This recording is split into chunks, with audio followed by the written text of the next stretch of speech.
Meus caros amigos, amigas, estamos aqui nos preparando para fazer a nossa live, comentando um pouco sobre a liturgia de amanhã. Estamos no 5º domingo do tempo da Quaresma e nós temos uma liturgia muito rica nesse 5º domingo da Quaresma. Então nós queremos meditar um pouco sobre isso. Em nome do Pai, e do Filho, e do Espírito Santo. Amém.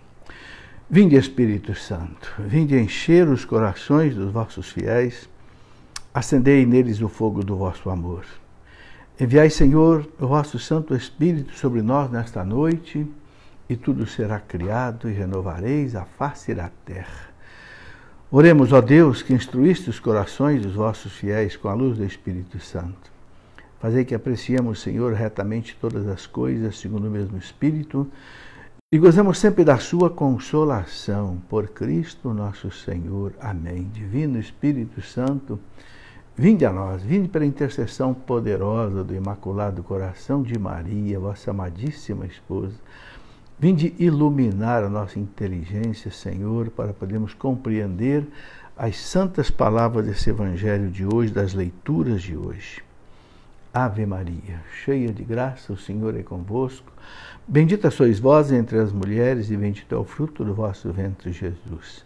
Santa Maria, Mãe de Deus, rogai por nós, pecadores, agora e na hora de nossa morte. Amém.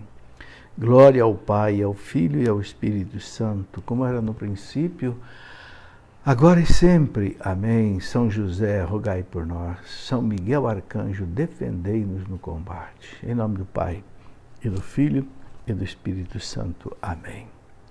Meus caros amigos e amigas, muito boa noite.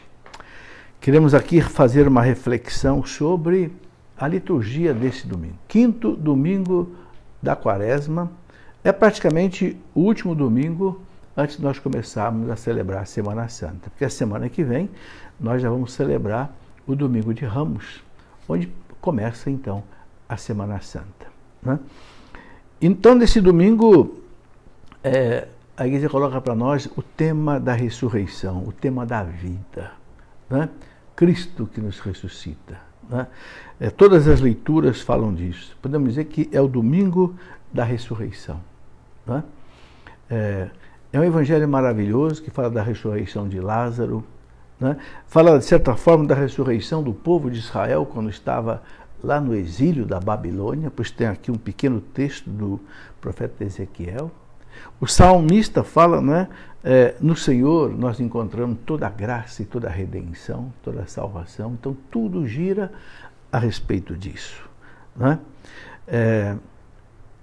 Nesse tempo, meus irmãos, em que nós estamos vendo tanta gente morrendo aí com o coronavírus, sobretudo as pessoas mais idosas, né? Mas uma esperança sempre existe. Cristo ressuscitou e garantiu para nós também a ressurreição. Essa é a nossa alegria. Essa vida vai passar para todos. Ninguém fica aqui para semente, dizia meu pai, né? Então o que nós temos que nos agarrar mesmo é na vida eterna, na ressurreição. Esse tempo todo de Quaresma é para nós pensarmos nisso, né?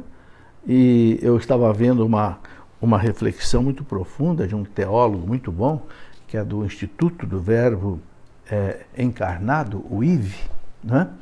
É um teólogo espanhol, argentino, e ele dizia uma coisa muito importante: toda essa provação que o mundo está passando, no ponto de vista dele, um bom teólogo, toda essa provação que o mundo está passando é simplesmente para 2 motivos.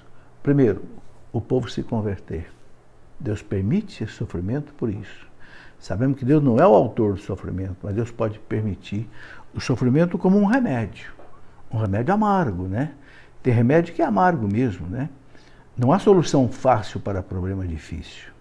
Isso quem dizia é o Papa Paulo VI. Se você quiser dar uma solução fácil, gostosa, barata, rápida para um problema difícil, não vai resolver o problema, vai agravar ainda mais. Só você pensar, pega uma pessoa com um câncer lá no pulmão, tem que operar a pessoa, tem que fazer quimioterapia, tem que fazer radioterapia, né? Um sofrimento tremendo para ver se consegue curar a pessoa. Solução difícil, o problema é difícil. Então, os males da humanidade, sobretudo o mal espiritual, o mal moral, é um problema difícil, que não tem solução fácil. Então, esse teólogo dizia que é um remédio que Deus permite para a conversão das pessoas, dos pobres e dos ricos. Porque pobres e ricos somos pecadores, todos somos pecadores, não é? E para que a gente pense na vida eterna. As duas razões que ele colocava, a nossa conversão e pensar na vida eterna. Essa vida não é o fim, essa vida é apenas um meio. Nós estamos na paróquia. Paróquia em grego quer dizer exílio. Exílio, a nossa pátria não é aqui. Né? Então, toda a liturgia de hoje gira em torno disso, dessa libertação que é a ressurreição. A primeira leitura do profeta Ezequiel, capítulo 37, bem curtinho, versículo 12 até 14, tem um significado muito profundo. O profeta diz, né, assim fala o Senhor Deus, ó meu povo, vou abrir as vossas sepulturas, ou seja, vou ressuscitar vocês, e conduzi-los para a terra de Israel. O povo estava no exílio da Babilônia. O profeta Ezequiel, ele foi exilado junto com o povo, a partir aí mais ou menos do ano 580 a.C., até mais ou menos o ano 500, 70 anos de exílio na Babilônia. E quando eu abrir as vossas sepulturas e vos fizer sair delas, sabereis que eu sou o Senhor. Ou seja, eu só tenho poder de dar a ressurreição, eu só tenho poder. Quando vocês saírem das sepulturas, no caso do povo de Israel, quando vocês forem libertados da escravidão da Babilônia, quando os persas dominaram os babilônios, o rei Ciro libertou, né, o povo de Israel, que pôde voltar para a Terra Santa, lá por volta do ano 530 a.C., né?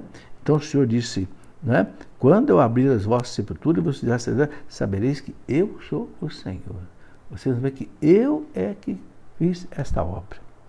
Porém, em vós o meu espírito, para que vivais, e vos colocarei em vossa terra. Vocês passaram 70 anos no exílio, agora vocês vão para a terra, vão voltar para a terra prometida. Eu vou colocar em vós o meu espírito. Vocês passaram pela provação, vocês passaram pelo sofrimento, vocês se converteram, agora vocês vão ter o meu espírito. Então sabereis que eu, o Senhor, digo e faço, oráculo do Senhor. Então, essa libertação do povo judeu que estava no exílio, que Ezequiel, que estava com eles, coloca isso, né? É um prenúncio, é uma figura da grande libertação que Cristo vai conquistar depois para toda a humanidade. É lógico que acreditar nele, que viver de acordo com aquilo que a nossa igreja ensina. Né? Muito bem. Aí nós temos um salmo, né, que o salmo espelha exatamente esta alegria, né, do Cristo que nos traz a redenção. O salmista diz, né, Salmo 129, esse salmo é o salmo chamado De Profundis. De Profundis, das minhas profundezas eu clamo a vós, Senhor. É um dos salmos penitenciais, como o Salmo 50 é um salmo penitencial. Então aqui os versículos são colocados, das profundezas eu clamo a vós, Senhor, das minhas profundezas, né? Da minha miséria, do meu pecado. Escutai a minha voz, vossos ouvidos estejam atentos ao clamor da minha prece. Se levardes em conta nossas faltas, quem haverá de subsistir? Quem haverá de subsistir? Né? Mas em vós se encontra o perdão. Eu vos temo e em vós espero. A esperança do perdão que leva à vida eterna. No Senhor, né, toda graça e redenção é o refrão. No Senhor, toda graça e redenção e salvação. No Senhor ponho a minha esperança, espero em sua palavra. A minha alma espera no Senhor, mais que o vigia pela aurora. O salmista coloca toda a sua esperança em Deus.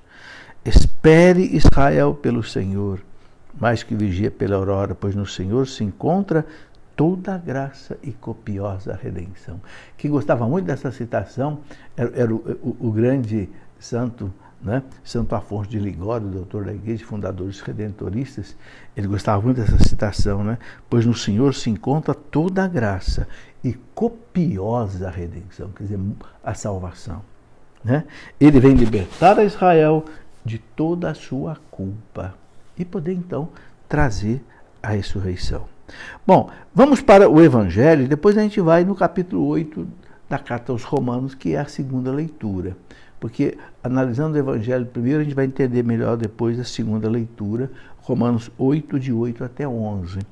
E o Evangelho, capítulo 11, do versículo 1 até 45, a forma mais longa, mas aqui o texto traz a forma mais breve, que é do capítulo 11, versículo 3 até o 45, mas ele pula alguns versículos. Se você quiser ler todo o texto, pega na sua Bíblia, João 11, de 1 até 45, a ressurreição de Lázaro, né?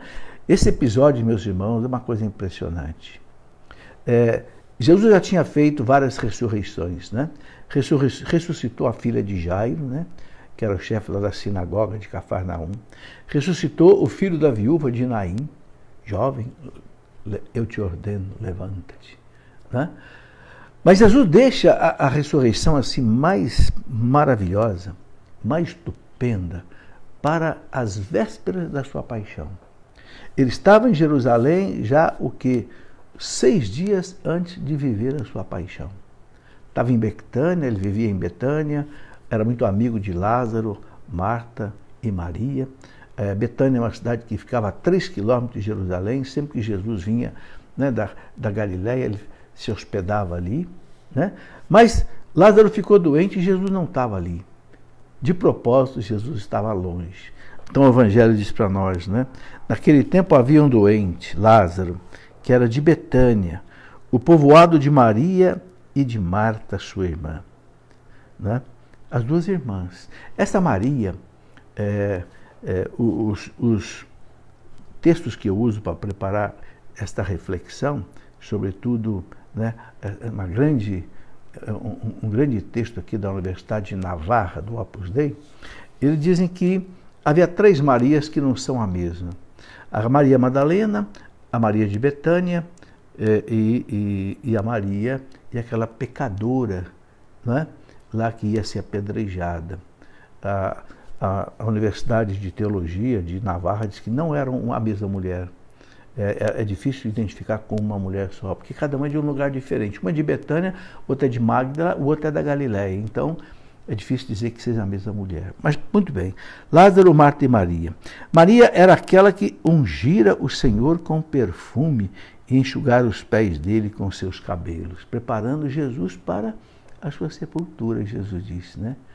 Ela pegou um frasco, né, de perfume caríssimo, né?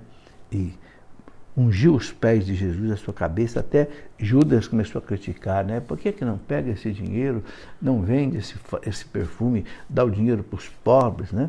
O evangelista lembra que ele era ladrão, ele cuidava da bolsa dos apóstolos, bolsa de dinheiro, mas ele roubava, né? Aí vai entendendo por que Judas depois traiu Jesus. Judas já vivia no pecado. Um pecado chama outro pecado. O salmista diz, um abismo chama outro abismo, né? Então, tá aí. Bom, o irmão dela, Lázaro, é que estava doente. As irmãs mandaram então dizer a Jesus, Senhor, aquele que amas está doente. Olha que expressão bonita, aquele que amas está doente. Jesus amava Lázaro, amava as suas irmãs, eram amigos dele. Mas Jesus, de propósito, estava longe. E mandaram avisar Jesus, né? Mandaram avisar, mas Jesus não veio, né? Ouvindo isso, Jesus disse, esta doença não leva à morte. Ela serve para a glória de Deus, para que o Filho de Deus seja glorificado por ela. Coisa impressionante. Esse Jesus ser glorificado por ela não é para Jesus, para a glória de Jesus, no sentido de, né, uma satisfação. Não, é para o nosso bem, de Santo Agostinho. Ele deixou Lázaro morrer, seu amigo, né, para que ele pudesse manifestar a sua glória, a sua divindade, o seu poder, e nós crescemos nele. Nós tivéssemos a alegria de poder acreditar nele. Então, é para a glória de Deus, sim, mas para o nosso bem.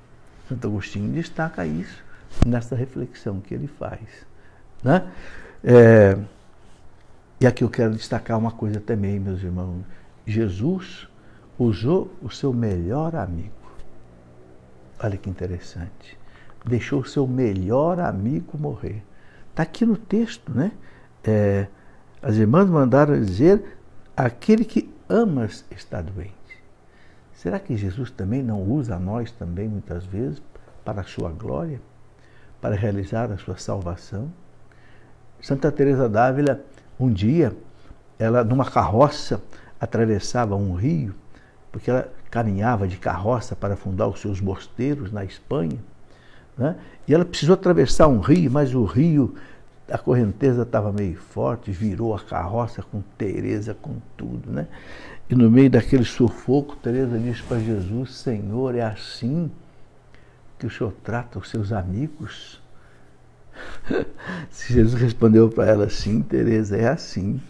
Aí diz que Teresa falou para Jesus: ah, Jesus, eu sei agora porque o Senhor tem poucos amigos. Sei por quê? Porque, sabe, quando a gente ama Jesus de verdade, Jesus permite que a gente seja motivo da glória dele para os outros. Isso às vezes implica em sofrimento também. Mas vamos em frente, né? Serve para a glória de Deus, para que o Filho de Deus seja glorificado por ela. Jesus era muito amigo de Marta. Olha que interessante. Jesus era muito amigo. E é São João escrevendo.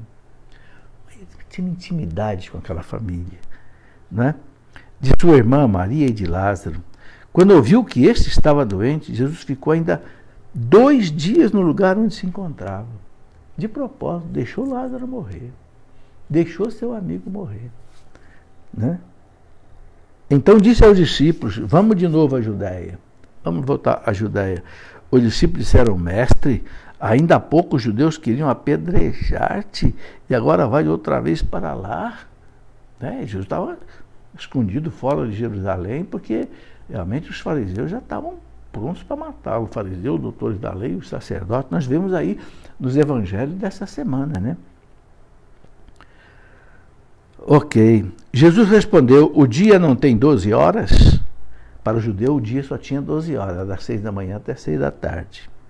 Se alguém caminha de dia, não tropeça, porque vê a luz do dia.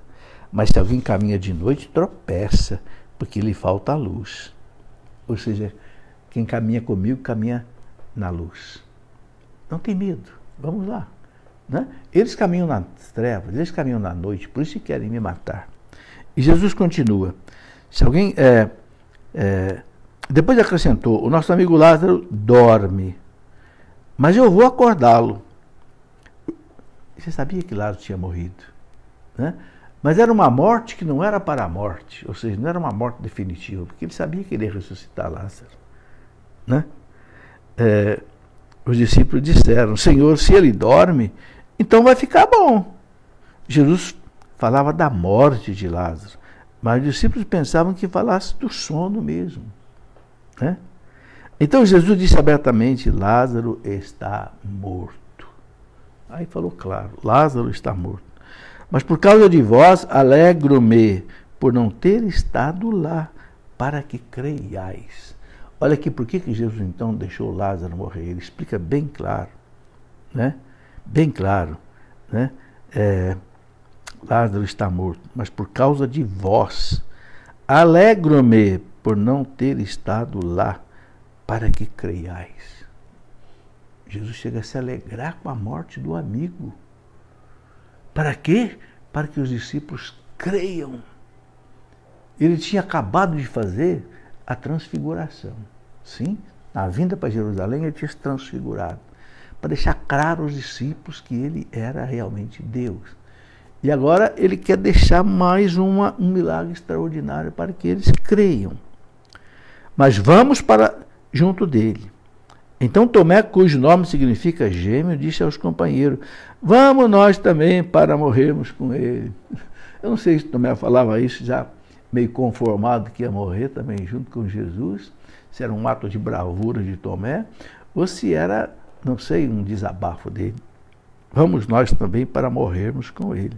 Quando Jesus chegou, encontrou Lázaro sepultado havia 4 dias. Por que Jesus esperou 4 dias? Porque para os judeus, a morte só se confirmava depois de 3 dias. Por isso que Jesus ficou na sepultura 3 dias. A sexta-feira, o sábado e o domingo. Os judeus contavam uma parte do dia como um dia inteiro, num acontecimento. Então ele deixou Lázaro 4 dias, para ninguém ter dúvida que Lázaro tinha morrido. Para não ter dúvida que ia haver uma ressurreição mesmo, né? Betânia ficava a uns 3 quilômetros de Jerusalém. Muitos judeus tinham vindo à casa de Marta e Maria para as consolar por causa dos irmãos. A casa já estava cheia de gente consolando Marta e Maria, gente de Jerusalém. Quando Marta soube que Jesus tinha chegado, foi ao encontro dele. Maria ficou sentada em casa. Não sei se Maria estava muito abatida. Talvez Maria pensasse, que pena que ele não veio antes. Né? Maria devia estar desolada com a morte do irmão. Maria ficou em casa sentada. Então Marta disse a Jesus, Senhor, se tivesse estado aqui, meu irmão não teria morrido. Se tivesse estado aqui, meu irmão não teria morrido. Eu acho interessante que Marta não pediu para Jesus, Senhor, ressuscita meu irmão. Não, ela sempre se limitou a dizer, se o Senhor tivesse aqui, né? Puxa vida, ele não teria morrido. Mas mesmo assim eu sei que o que pedires a Deus, ele concederá. Mas se for da tua vontade, eu sei que se eu pedir a Deus, Deus vai te conceder. Marta tinha fé em Jesus, né? Respondeu-lhe Jesus, teu irmão ressuscitará. Olha que beleza. Disse Marta, eu sei que ele vai ressuscitar na ressurreição do último dia. Os judeus acreditavam na ressurreição do último dia. Apenas os saduceus não acreditavam, mas os fariseus acreditavam. Né? E o resto do povo acreditava. Só os saduceus que não acreditavam. Então Jesus disse, eu sou a ressurreição e a vida. Então Jesus, meus irmãos, usou todo esse episódio para deixar claro, eu sou a ressurreição e a vida. Eu sou a vida eterna. Meus irmãos, quando nós somos batizados, nós recebemos essa vida de Cristo em nós. Passamos a ser templo do Espírito Santo, né? Membro do corpo de Cristo, filhos de Deus. Nós participamos da vida divina, essa vida divina que é a vida eterna, que nós vamos ter, se a gente não perder pelo pecado. Então, eu sou a ressurreição da vida. Quem crê em mim, mesmo que morra, viverá. Quem crê em mim, aí que é importante acreditar em Jesus. Quem crê em mim, ainda que morra, viverá. Jesus não veio acabar com a morte física. A morte física continua. A morte física é culpa do pecado original que estragou a natureza humana. Mas ele veio trazer uma vida eterna. Uma vida que não acaba, né? Aquele que crê em mim não morrerá jamais. É bonita aquela passagem lá do livro dos Números, né? Quando aquele povo reclamava de Deus, não tem água nesse deserto, era melhor que a gente voltasse para o Egito, fosse escravo do faraó, lá pelo menos a gente tinha água, tinha comida, aqui nessa caminhada para essa terra que ninguém sabe onde é que fica. Né? Aí Deus permitiu que aquelas serpentes abrasadoras picassem as pessoas e muitos morreram. Aí desesperados foram até Moisés pedir socorro, e Moisés foi pedir socorro para Deus. Então Deus falou, pegue uma haste, pegue uma serpente de bronze, coloque nessa haste e levante. Quem olhar para essa serpente, mesmo que tenha sido picado pela serpente, vai ficar curado. Aquilo ali, meus irmãos, o que era? Era uma prefiguração do Cristo na cruz. Essa serpente levantada na haste é o Cristo que, levantado na cruz, ele mata o veneno de Satanás. Então, quem olhar para a serpente, dizia, né, Moisés, Deus disse para Moisés, vai ficar curado da serpente. Quem olhar para a cruz de Cristo e acreditar que vai ser curado da morte, do pecado, e vai ressuscitar. Jesus disse, né? Aquele que crê em mim não morrerá jamais. Crês isto? Respondeu ela, sim, Senhor, eu creio firmemente que tu és o Messias do Filho de Deus que devia vir ao mundo. Esta é a fé. Eu creio, Senhor, que o Senhor é o Messias, o Salvador, o Filho de Deus que veio ao mundo, né? Não tem salvação fora de vós, porque só vós pagastes com a tua vida de valor infinito o resgate da humanidade diante da majestade infinita de Deus, né?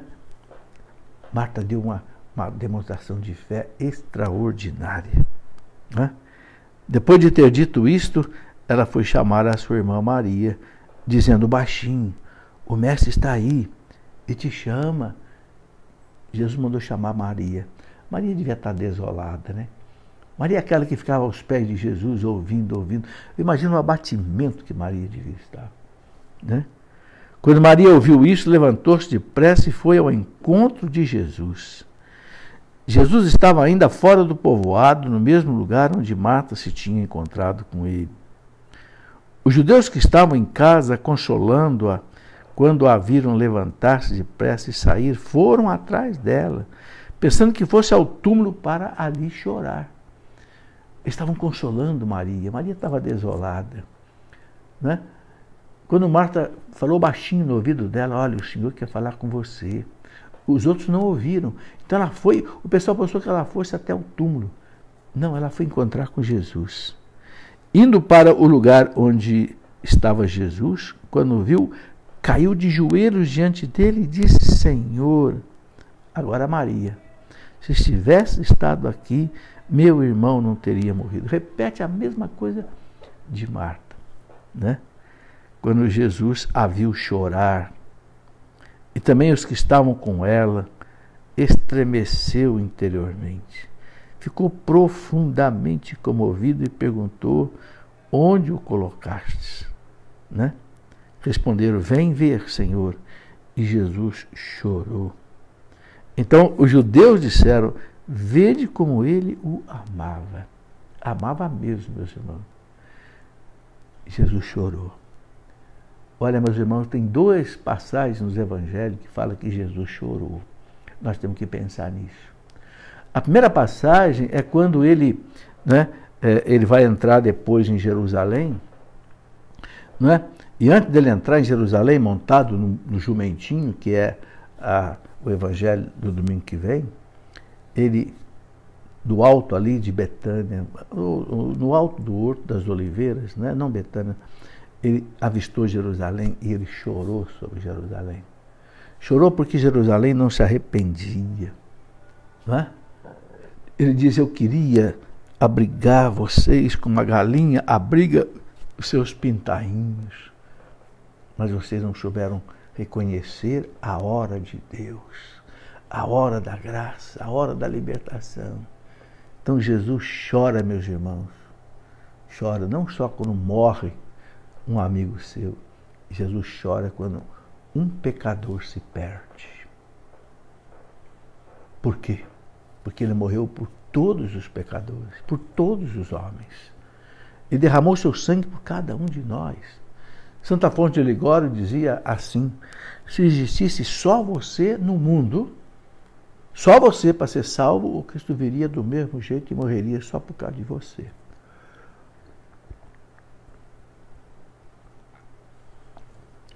Veja, meus irmãos, o amor que Jesus tem por nós. Inclusive no lugar que Jesus chorou, hoje existe lá em Jerusalém uma capela chamada Dominus Flevit. Dominus Flevit, que em latim quer dizer as lágrimas do Senhor. E é uma capela que ela é feita em forma de uma lágrima, né? Interessantíssimo, é um arquiteto italiano que idealizou. A gente entra nessa capela aí, dali a gente vê Jerusalém. Então Cristo chora, meus irmãos, chora de ver o sofrimento da humanidade, de ver gente morrendo aí do coronavírus, mas pode ter certeza, Jesus chora mais, por aqueles que se perdem, por aqueles que não se convertem, por aqueles que não pedem arrependimento, pelo menos na hora da morte. Porque se o pecador, a igreja ensina, se o pecador, na hora da morte, ele fizer um ato de arrependimento profundo de todo o mal que fez, de todo o pecado que cometeu, ele se salva. Ele vai cumprir sua pena no purgatório, mas ele se salva. Agora, quando ele vai para o inferno, quando ele perde a vida eterna, no convívio com Deus, aí Jesus chora muito. Não tenha dúvida. Então Jesus chorou. Quando Jesus a viu chorar, né, ficou profundamente comovido. Onde o colocaste? Vem ver. Né? E aí a gente vê Jesus, né, colocando. Então, quando chegou diante lá, né, do sepulcro, né, alguns deles, porém, diziam: este que abriu os olhos ao cego, não podia também ter feito com que Lázaro não morresse? Olha aí, começa aquelas reflexões que o povo sempre faz, né? O povo é ágil em dar palpite, né? Poxa, ele não abriu os olhos do cego em Jerusalém? Por que não impediu Lázaro de morrer? Né? Será que ele não tinha poder para isso? E Jesus deixou. Deixa. Dá corda para a pipa, né? Deixa o povo falar. Né? Alguns deles diziam: esse que abriu os olhos ao cego não podia também ter feito com que Lázaro não morresse? De novo, Jesus ficou interiormente comovido, de novo, né? Chegou ao túmulo, era uma caverna, fechada com uma pedra. Eu já entrei dentro do túmulo de Lázaro, mais de uma vez. É um buraco na terra, uma caverna. Você desce com uma escada, uma gruta subterrânea, e a porta fechada com uma laje. Né?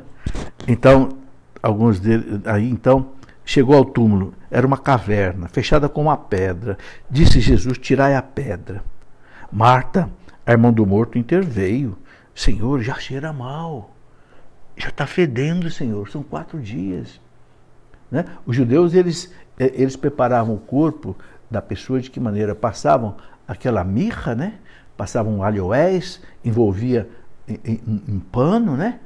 E na cabeça colocavam um sudário pequeno, um lenço menor. Né? Por isso que existe 2 sudários de Cristo, né?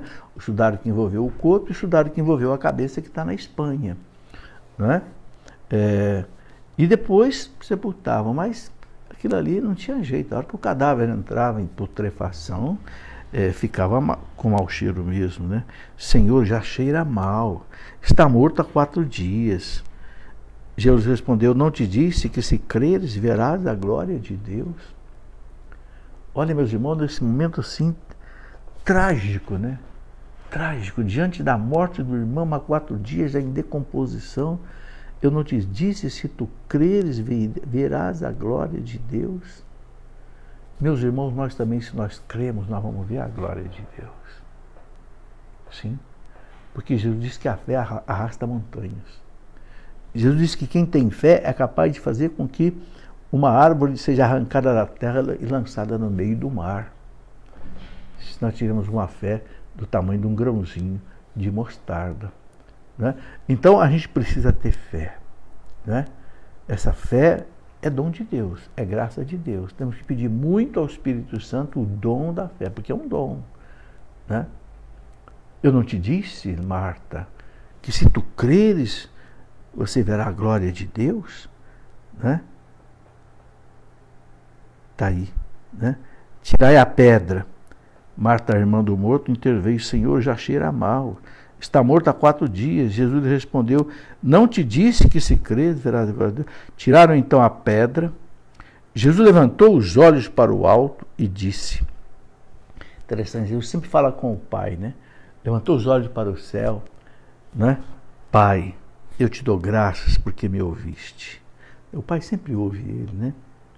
Eu sei que sempre me escutas, mas escuta nós também. Se a gente conversar com Deus Pai, com fé, Ele vai escutar a gente também. Mas digo isto Eu sei que sempre me escutas, mas digo isso por causa do povo que me rodeia, para que creia que tu me enviaste.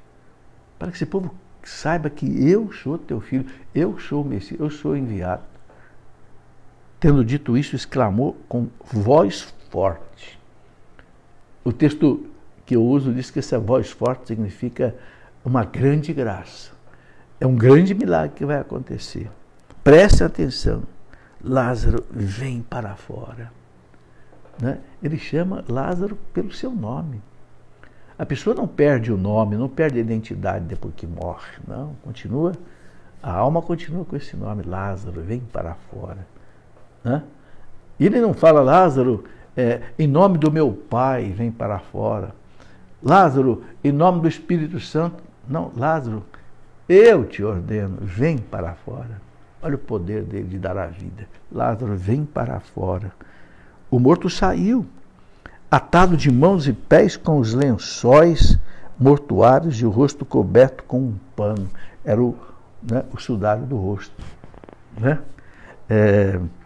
Então Jesus lhe disse, desatai-o e deixai-o caminhar. Os santos padres da igreja, quando interpretam esse texto aqui, sobretudo de São João, quando fala desatai-o e deixai-o a caminhar, eles comparam com a confissão. Né? Na confissão, Deus perdoa os pecados. Quando o sacerdote dá a bênção da absolvição, né? É como se desatasse a pessoa da morte do pecado, tirasse aqueles lenços todos, aquelas ataduras todas, para a pessoa voltar à vida. Então, muitos dos judeus que tinham ido à casa de Maria e viram o que Jesus fizera, creram nele. Mas impressionante, meus irmãos, que mesmo assim, alguns não acreditaram. E foram lá contar para os inimigos de Jesus, e continuando a gente ler o texto, São João conta que aí os fariseus, doutor, queriam matar Lázaro. Porque Lázaro era o arquivo vivo da prova da ressurreição. Olha que coisa impressionante. Nem com a ressurreição de Lázaro, aqueles fariseus sacerdotes se converteram. É por isso que naquela parábola que Jesus conta, né, do rico Epulão e daquele Lázaro, que era um lazarento, né, que tinha feridas e tudo, que até os cachorros lambiam as suas feridas, né? Quando o rico lá no inferno pede para Abraão, manda lá alguém, que alguém ressuscite lá para falar para meus irmãos viverem diferente, para não viver essa vida que eu estou vivendo, né? O que Abraão respondeu? Não, eles têm Moisés, eles têm a lei. Se eles não acreditarem em Moisés na lei, nem que alguém ressuscite, eles vão acreditar. Está vendo? Está vendo aquela palavra que Jesus contou? Nem Lázaro ressuscitado, com todo mundo vendo, depois de 4 dias, meus irmãos, como é duro o pecado contra o Espírito Santo. Isso é o pecado contra o Espírito Santo, é esse endurecimento do coração. A pessoa está vendo a graça, está recebendo a graça, está vendo a prova, e a pessoa, por orgulho, por vaidade, para não perder as suas regalias, não abre mão. Sabe? Tem muita gente assim hoje, meus irmãos. Tem muita gente assim hoje, meus irmãos. Sabe onde é que está a verdade. Conhece a verdade, mas não quer perder suas regalias. Não quer perder seus mordomias. Então, persevera no mal. Entende? Endurece o coração. Longe de nós isso. Bem, eu gostaria só de completar essa nossa reflexão. Já são 8 horas e 10 minutos. Queria completar essa reflexão colocando assim alguma coisa sobre a ressurreição. Esse é o domingo da ressurreição. Cristo prepara, né, o povo para a sua ressurreição, que vai acontecer dali a uns 10 dias. Né? A igreja fala que a ressurreição de Cristo é um fato histórico, né, e transcendente. Está lá no Catecismo da Igreja, no parágrafo 539. Né, São Paulo, lá na primeira carta aos Coríntios, capítulo 15, por volta do ano 56, São Paulo fala: Cristo ressuscitou, apareceu para mais de 500. Apareceu para Quefas, Pedro, depois para os discípulos, e apareceu para mais de 500, onde muitos ainda estão vivos. E veja que São Paulo não era discípulo de Jesus. Não, São Paulo se converteu depois que subiu para o céu. E Paulo dá o testemunho da ressurreição de Jesus. Aqui não tem dúvida que é um fato histórico. Né? Depois os discípulos encontraram o sepulcro vazio. Né? Pedro e João correram até o sepulcro, quando Madalena foi lá dizer para eles, olha, tiraram o Senhor do sepulcro, eu não sei onde colocaram. Pedro e João foram correndo. Né? João chegou na frente, mas não entrou. Depois Pedro entrou e o evangelista São diz que ele acreditou. Ele viu o sepulcro vazio e acreditou. Né? Depois outra coisa, né? Toda a base da pregação dos discípulos, depois da ressurreição de Cristo, foi tudo em cima da ressurreição. Tudo em cima da ressurreição. Jamais a ressurreição foi uma fraude. Né? Aqueles que querem destruir a igreja, querem destruir o cristianismo, querem dizer para o mundo que a ressurreição foi uma fraude. Que fraude? Como é que os discípulos eles iam acreditar numa fraude? Eles iam fraudar, se nem eles acreditavam que Cristo ressuscitou. É fácil você ver. Né? Jesus ressuscitou, apareceu lá para os 2 discípulos de Emaús, caminhando com eles. Eram discípulos de Emaús, já seguiam Jesus. Jesus aparece a eles, não deixa que eles o reconheçam. Né? E eles, o que eles falavam para Jesus? Né? Jesus perguntou, o que vocês estão conversando pelo caminho? Eles disseram, será que você é o único forasteiro por aqui que não sabe o que aconteceu ali em Jerusalém? Jesus, né, um homem poderoso em milagres, nós esperávamos que fosse ele que fosse libertar Israel, né, do jugo romano, aquela visão nacionalista errada do messianismo de Jesus. Mas já faz 3 dias que ele morreu. Né? Algumas mulheres viram que viram lá o sepulcro vazio, mas isso aí é coisa de mulher, né? Não acreditavam, até que Jesus, na fração do pão junto com eles, desapareceu. Aí eles acreditaram, voltaram correndo para Jerusalém. Quando chegaram lá onde estavam os apóstolos disseram, nossa, o Senhor apareceu aqui, a Tiago apareceu, a Pedro, né? E aí de repente desaparece no meio deles. São Lucas narra isso no capítulo 24. E eles pensaram que fosse um fantasma, né? E Jesus disse, eu sou eu mesmo. Vocês têm aí um pedaço de pão para comer, um pedaço de peixe, traga que eu quero comer. Para mostrar que era ele mesmo ressuscitado. Imagina o transtorno que foi na cabeça dos apóstolos, vendo aquilo ali. Né? Só que Tomé não estava, né? Aí eles falaram para Tomé, o Senhor ressuscitou, apareceu. Não acredito, de jeito nenhum. Só se eu vir, só se eu tocar nele, nas chagas dele. Não é possível que ele tenha ressuscitado.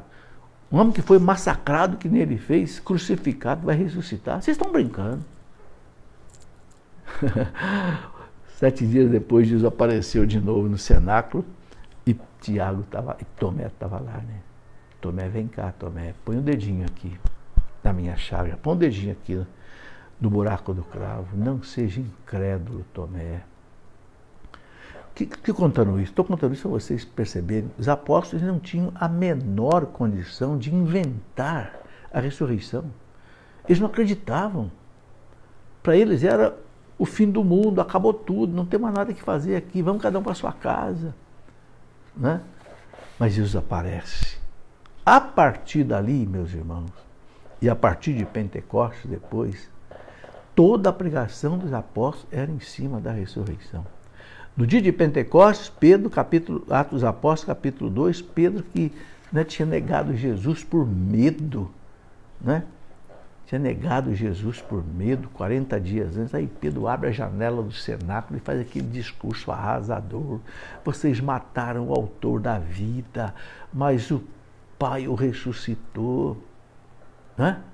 E foi tão contundente a pregação de Pedro que o evangelista São Lucas, que narrou os Atos dos Apóstolos, que naquele dia 3.000 pessoas se converteram, perguntando para os apóstolos, irmãos, o que nós temos que fazer? E Pedro disse, arrependei-vos do que vocês fizeram. Entregaram ele à morte na mão dos soldados romanos, na mão dos sumos sacerdotes. Arrependei-vos e cada um receba o batismo, né? E sereis renovados. Então, a pregação, a ressurreição, a partir daí, foi o nó górdio da pregação dos apóstolos. É por causa da ressurreição, meus irmãos, que milhares e milhares de cristãos foram ao martírio, acreditando na ressurreição. Tertuliano dizia, ser cristão é acreditar na ressurreição. Quem não acredita na ressurreição não é cristão.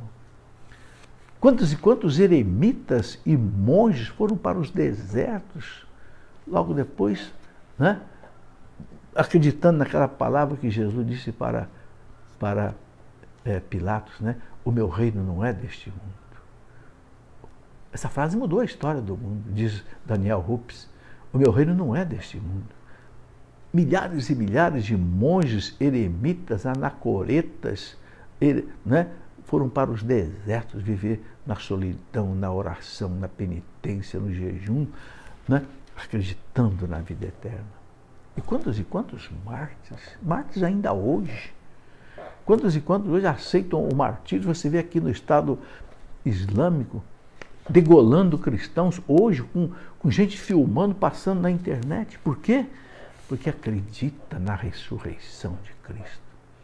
Aceita passar pela morte por causa da ressurreição. Então, veja bem, depois toda a força da igreja, 2000 anos de vitória, 2000 anos de triunfo da igreja, sim, triunfo sobre todas as perseguições que a igreja sofreu dos judeus, dos romanos, dos nazistas, dos comunistas, dos laicistas, por causa da ressurreição, né? Querer dizer para o mundo que a ressurreição foi uma fraude seria uma coisa extremamente estúpida, né? É por isso que Jesus hoje, meus irmãos, ele vem exatamente mostrar para nós a beleza da ressurreição, né? E o catecismo da igreja, se você quiser depois aprofundar ainda mais um pouquinho, o catecismo da igreja explica como é que é a ressurreição. Aqui no parágrafo 997, o catecismo fala assim, o que é ressuscitar? Então o catecismo explica, na morte, que é a separação da alma e do corpo, o corpo do homem cai na corrupção, ao passo que sua alma vai ao encontro de Deus, ficando à espera de ser novamente unida a seu corpo glorificado. Deus, em sua onipotência, restituirá definitivamente a vida incorruptível a nossos corpos, unindo-os às nossas almas, pela virtude da ressurreição de Jesus. Isso é que é ressuscitar. No último dia, todos os corpos ressuscitarão, serão refeitos, unidos às almas gloriosas, aqueles que forem salvos, né? Quem ressuscitará, diz aqui o parágrafo 998, todos os homens que morreram, os bons e os maus. Os que tiverem feito o bem sairão para uma ressurreição de vida. Os que tiverem praticado o mal para uma ressurreição do julgamento. Conforme está lá no Evangelho de São João, capítulo 5, versículo 29. De que maneira a gente vai ressuscitar? O catecismo responde dizendo assim, no parágrafo 999. Cristo ressuscitou com seu corpo, com seu próprio corpo. Vede as minhas mãos e os meus pés, sou eu. Está lá em Lucas 24, 39. Né? Mas ele não voltou a uma vida terrestre. Da mesma forma, nele todos ressuscitarão com seu próprio corpo que tem agora. Todos ressuscitarão com seu corpo que tem agora. Só que agora vai ser um corpo glorioso.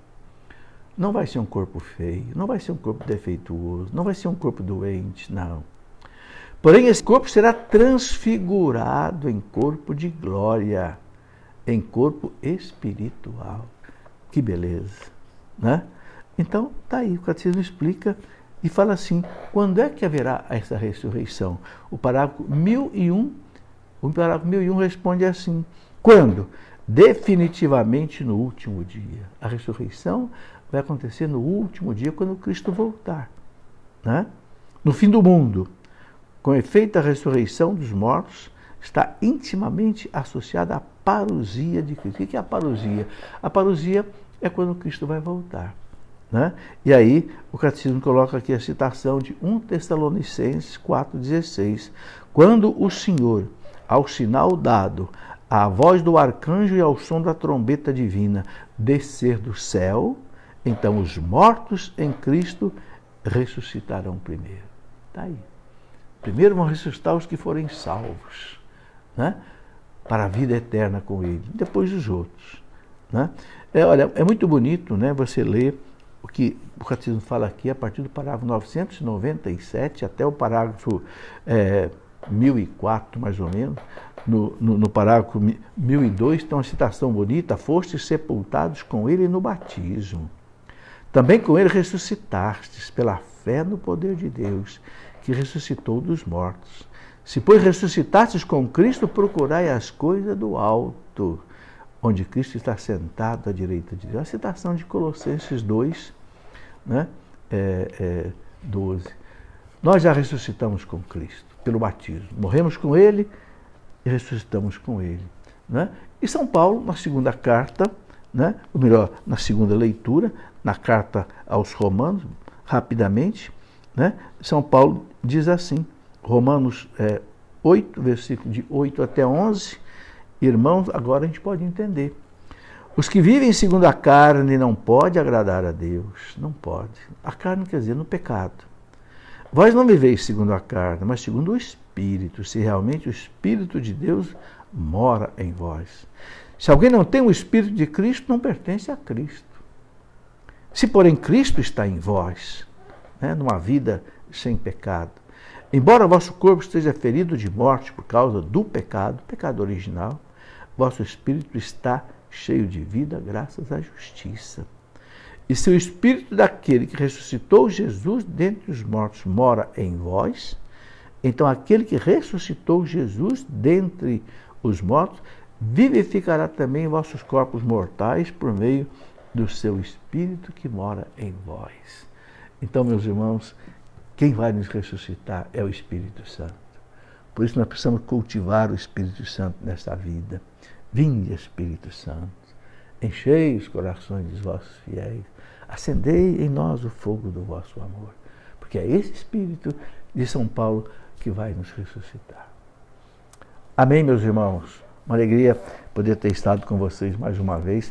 Eu quero só, concluindo, mostrar aqui o livro do Dom Henrique Soares, que nós estamos lançando. É um livro que fala de tudo isto, né? O livro, A Liberdade para a Qual Cristo nos Libertou. Né? Você está vendo aí uma corrente ser arrebentada. Né? Dom Henrique trabalha exatamente em cima disso. A liberdade para a qual Cristo nos libertou. A liberdade, a libertação da morte, do pecado, do inferno, do demônio, e nos dá a ressurreição. Só que aqui ele trabalha profundamente em cima da Bíblia, principalmente da Carta aos Gálatas, e esse aqui é o primeiro livro que vai com mais 2 livros, um outro livro chamado O que é o Reino de Deus, e um livro que é A Última ao Cadafalso, que conta, né, a morte daquelas 16 carmelitas na Revolução Francesa. Um livro maravilhoso, de uma historiadora francesa chamada Regine Montfort. Né? É do Clube do Livro, né? Mas quem quiser adquirir o livro sozinho pode adquirir. Quem quiser conhecer o Clube do Livro, eu queria pedir a você que divulgasse isso, sabe? Porque é uma maneira de nós fazermos esses livros bons chegarem às pessoas, sabe? O Dom Henrique Soares, eu acho que vocês conhecem, né? É bispo de Palmares, em Pernambuco. E nós já publicamos uns 3 ou 4 livros dele. E ele faz questão de publicar os seus livros com a nossa editora. Eu fico muito feliz com isso. Né? Ele é um homem que tem uma repercussão muito grande na mídia. Né? Então tá aí. Quem quiser conhecer, entra aí no site loja.cleofas.com.br, onde tem lá busca, você clica lá em busca e escreve Clube do Livro. Você vai entender o que é esse Clube do Livro. Né? Todo mês você vai receber os nossos lançamentos. Muito obrigado, meus irmãos. Deus os abençoe e dê a todos vocês um santo domingo, pedindo sempre a Deus que nos dê a sua proteção contra o coronavírus. Em nome do Pai, do Filho e do Espírito Santo. Amém.